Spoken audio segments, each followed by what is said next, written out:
अस्सलाम वालेकुम गाइज़, मैं मसरूर पीरज़ादो एक दफ़ा फिर एक नई वीडियो के साथ आपके सामने हाज़िर हूँ। इस दफ़ा इस वीडियो में जो हमारा मौजू होगा वो होगा, हाल ही में जो है जॉन एलिया पे काफ़ी तनकीद हुई और वो की फ़रहत अब्बास शाह साहब ने। तनकीद करने का सबको हक़ हासिल है, पूरा हक़ हासिल है, कोई भी किसी पे तनकीद कर सकता है, अपना इज़हार राय कर सकता है और कोई भी तनकीद से बाला नहीं है, किसी पे भी तनकीद हो सकती है, ये तो ठीक है। लेकिन ये जो तनकीद थी फ़रहत अब्बास शाह साहब की जॉन एलिया पे, उसमें कुछ हमें ऐसी चीज़ें नज़र आईं। फॉर एग्ज़ाम्पल एक तनकीद होती है जिसमें लगता है कि कोई उसके पीछे कोई जेलसी है, मंतक ज़्यादा नहीं है, जेलसी ज़्यादा है। तो ये भी इसी तरह की तनकीद थी जो मेरी नज़र में इस तरह है। असल में कोई भी इंसान या कोई भी आदमी किसी को अच्छा नहीं लगता जब वो उसकी राह की रुकावट बन जाता है। राह में रुकावट जो भी बनता है वो अच्छा नहीं लगता, क्योंकि आपको आगे जाने की राह नहीं मिलती, रास्ता नहीं मिलता, वो बंदा आपकी राह रोके खड़ा होता है, इसलिए वो अच्छा नहीं लगता। जॉन एलिया भी इसी तरह बहुत सारे शोरा के राह में रुकावट है। राह में रुकावट क्या, वो एक पूरा पहाड़ है, पहाड़ कैसे अच्छा लगेगा किसी को। जॉन ने अपनी शायरी में जिस तरह के मौजू उठाए हैं और जिस तरह उसके बेधड़क और कॉन्फिडेंटली बोल्डली अपनी चीज़ों का एक भरपूर शेरियत के साथ इजहार किया है, वो हाल पिछले माजी में कुछ सालों में या इवन 20-30 साल में उसकी मिसाल नहीं मिलती। यानी ये बात इस तरह इतने एतमाद के साथ कौन कहेगा जॉन के अलावा। शायद मुझे किसी से मोहब्बत नहीं हुई, लेकिन यकीन सबको दिलाता रहा हूँ मैं। कल दोपहर अजीब सी एक बेदिली रही, बस तीलियाँ जला के बुझाता रहा हूँ मैं। ये इस अंदाज से ऐसी बातें कौन करता है? ये तो मौजू ही नहीं है शोरा के।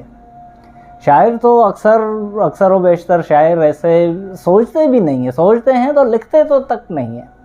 ये लिखने के लिए बड़ा एक जिगर चाहिए, हिम्मत चाहिए, कॉन्फिडेंट बंदा होना चाहिए, जो जॉन था।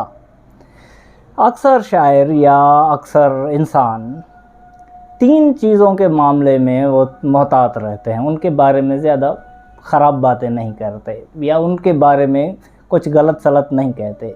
एक तो ख़ुद अपने आप के लिए, दूसरा अपने महबूब के लिए और तीसरा खुदा के लिए। लेकिन जॉन ने इन तीनों को नहीं बख्शा। अपने आप पे भी उसने खूब तनकीद की। मैं भी बहुत अजीब हूँ, इतना अजीब हूँ कि बस ख़ुद को तबाह कर लिया और मलाल भी नहीं। तू मेरा हौसला तो देख, दाद तो दे कि अब मुझे शौक़े कमाल भी नहीं, खौफ़े ज़वाल भी नहीं। और जब किसी को खौफ़े ज़वाल भी ना हो और शौक़े कमाल भी ना हो तो उसका क्या कोई बिगाड़ सकता है। ठीक है, ख़ुद को हम बदलते हैं, शुक्रिया मशवरत का चलते हैं, क्या तकल्लुफ़ करें ये कहने में, जो भी खुश है हम उससे जलते हैं। ऐसी बातें कौन कहता है इस अंदाज में, इस लहजे में, इतनी सच्ची बात कौन कहता है? महसूस सब करते हैं, कहता कोई नहीं है। एक होते हैं अच्छे शायर फ़रहत अब्बास शाह की तरह, दूसरे होते हैं सच्चे शायर जॉन एलिया की तरह। जॉन बेहद सच्चे शायर, अच्छे शायर, जीनियस शायर, ऐसे मौज़ूआत उठा के लाने वाला। शायरी के शुक्रगुज़ार सब शायर होते हैं, लेकिन शायरी ख़ुद शुक्रगुज़ार है जॉन एलिया की। और जॉन की शायरी में जो ये रंग है, जो बात करने का अंदाज़ है, जो नए मौज़ूआत हैं और जो खुल के कॉन्फिडेंस से बड़ी एतमादी के साथ अपना जो है अपनी सारी गलतियाँ खामियाँ बयान कर देने का हौसला जॉन में है, वो आज तक हमें उर्दू शायरी में उसकी मिसाल नहीं मिलती। ये सारी चीज़ें, ये ख़ुद एतमादी, ये शहरियत, और इन मौज़ूआत के लिए अक्सर शोरा फ़न से बगावत करते हैं। بہر وزن سے بغاوت کر کے نثری نظمیں لکھتے ہیں، لیکن جون نے ایسی کوئی خواہ کی بغاوت نہیں کی۔ اس نے شعر غزل کے پیرائیے پہ وزن بحر میں رہ کے تغزل میں بڑے نئے موضوعات دیے۔ یہ جون کا کمال ہے، اور یہ کمال بہت سے شاعروں کے لیے ایک مشعل راہ بھی ہے اور بہت سے شاعروں کے لیے راہ میں رکاوٹ بھی ہے، اور اسی لیے جون پہ تنقید بھی ہوتی رہے گی اور جون کو گایا مانا بھی جائے گا اور اس سے محبت بھی کی جائے گی۔